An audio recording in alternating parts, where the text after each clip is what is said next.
Preguntas y respuestas sobre calderas. En algún video anterior hemos explicado cómo funciona una caldera. Lo que vamos a repasar en este video son algunos conceptos sobre las calderas que pueden ser importantes para el operador de este tipo de equipos, para las industrias que emplean las calderas. Primera pregunta.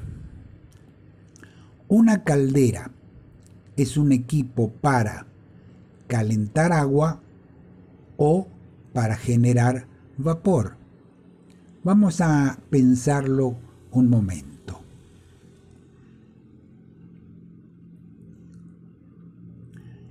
En realidad, una caldera calienta agua con el objetivo de generar vapor, que va a ser usado para algún fin posterior. Vamos a analizarlo un poco más.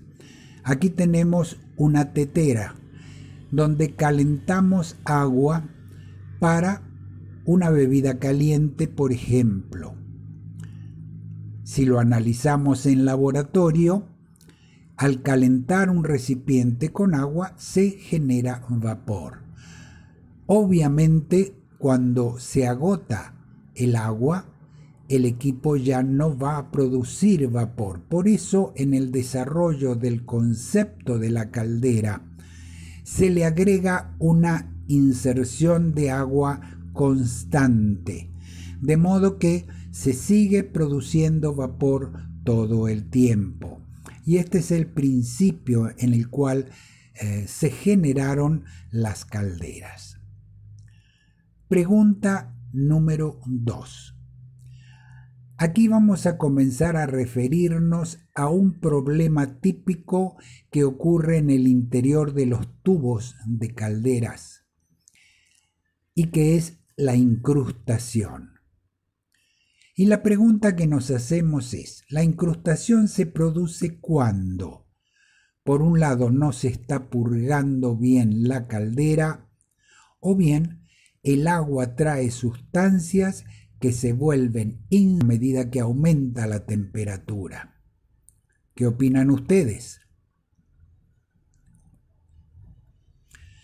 En realidad, las dos son correctas.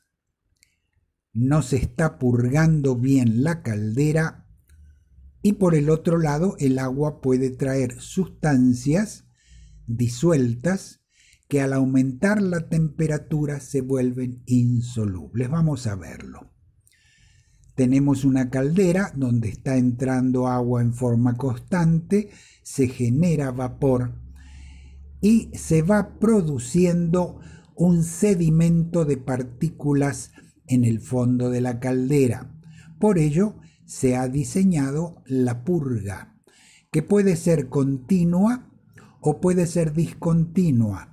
En cierto momento del día se abre durante un tiempo controlado la purga para eliminar los sedimentos y evitar la incrustación.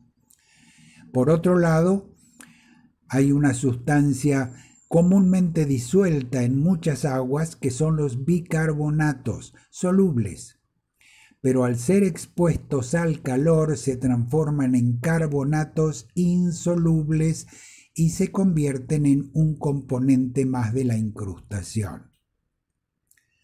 Pregunta número 3. La incrustación actúa como un aislante térmico. ¿Es cierto o es falso?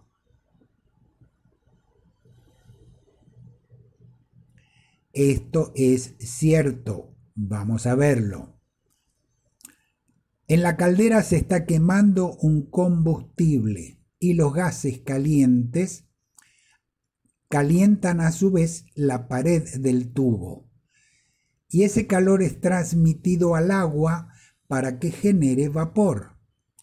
En consecuencia, la pared metálica de los tubos actúa como una superficie de transferencia de calor desde el exterior hacia el interior. Cuando se deposita una capa incrustante en el interior de los tubos, cristalizan y se convierten en aislantes térmicos. En consecuencia, se sobrecalienta la pared metálica cada vez más y se produce mucho menos vapor. Pregunta número 4. La falla de los tubos cuando se produce incrustación tiene un nombre muy común que lo usan en diferentes países latinoamericanos. Será falla por agrietamiento, falla por rotura o falla en boca de sapo. Curiosamente, el nombre más común es falla en boca de sapo. Vamos a ver por qué. Para ello vamos a trasladarnos al laboratorio de una planta termoeléctrica donde llegan las muestras de tubos que se han dañado por la incrustación interna. Y aquí vemos algunos de esos tubos. Vamos a acercarnos a uno de ellos. Y la forma en que se produce la falla es lo que ha caracterizado el nombre con que se la conocen: falla en boca de sapo. Pregunta número 5. Para eliminar partículas en suspensión, el agua se puede tratar o se trata con ¿cuáles de estas tres opciones? Filtros, resinas de intercambio iónico o clarificador. Bueno, las partículas en suspensión se pueden eliminar o reducir del agua por filtros y por clarificador. Vamos a conocerlos. Uno de los primeros filtros que se usó en la época de la colonia es lo que se llama en algunos países tinajero. Se trata de una piedra filtrante microporosa.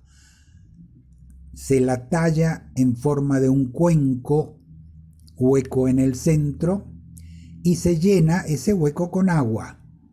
El agua va penetrando a través de los microporos y va goteando en el recipiente que está en la parte inferior. En el filtro quedan retenidos en los microporos partículas en suspensión.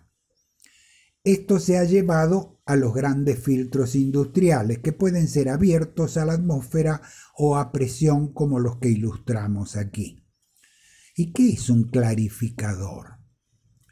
El clarificador es una especie de piscina circular en donde penetra por una tubería el agua turbia, tiene paletas giratorias y se le inyectan ciertas químicas, normalmente a base de aluminio, que tienden a precipitar bajo la forma de hidróxido de aluminio arrastrando partículas.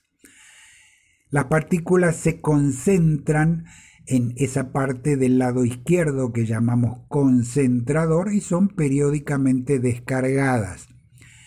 Pero además siempre en el fondo del clarificador se forma cierta capa de barro que hay que descargar también. El agua transparente, más limpia, queda en la parte superior. Vamos a conocerlo. Aquí tenemos un clarificador recién terminado de instalar. Vemos que tiene las paletas giratorias, hay una pasarela hasta la parte central, porque en el centro está el motor que requiere inspección y mantenimiento. Y aquí tenemos el clarificador lleno de agua en plena operación. Pregunta número 6. Las calderas se usan para las siguientes industrias y aplicaciones.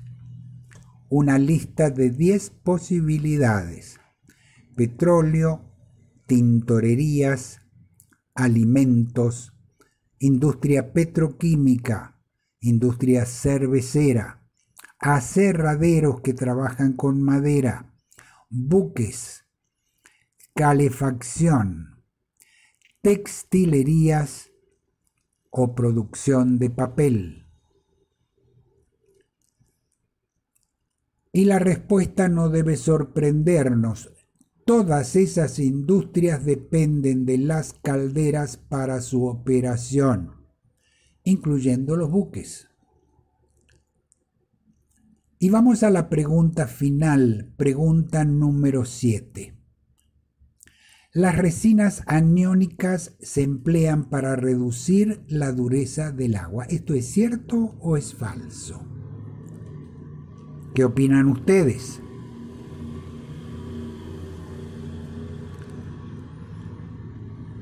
Esto es falso. Vamos a ver por qué. Hay dos tipos de resinas de intercambio iónico. Las aniónicas, que eliminan los iones negativos, cloruro, nitrato, sulfato, por ejemplo, y se usan para reducir corrosión. Mientras tanto, las catiónicas eliminan o reducen del agua los iones positivos como calcio, magnesio, hierro. Las catiónicas son las que reducen dureza e incrustación. Y aquí tenemos un tanque de resina catiónica. Entra el agua cruda, sale el agua tratada. Y lo que hace es suavizar el agua, le quita dureza. También debemos tomar en cuenta que la combinación de ambos tipos de resinas, aniónicas y catiónicas, se utilizan en forma combinada para producir agua desmineralizada. Se eliminan iones tanto positivos como negativos. Y vamos a despedirnos viendo una de las resinas más utilizadas para estos procesos, que es la amberlita.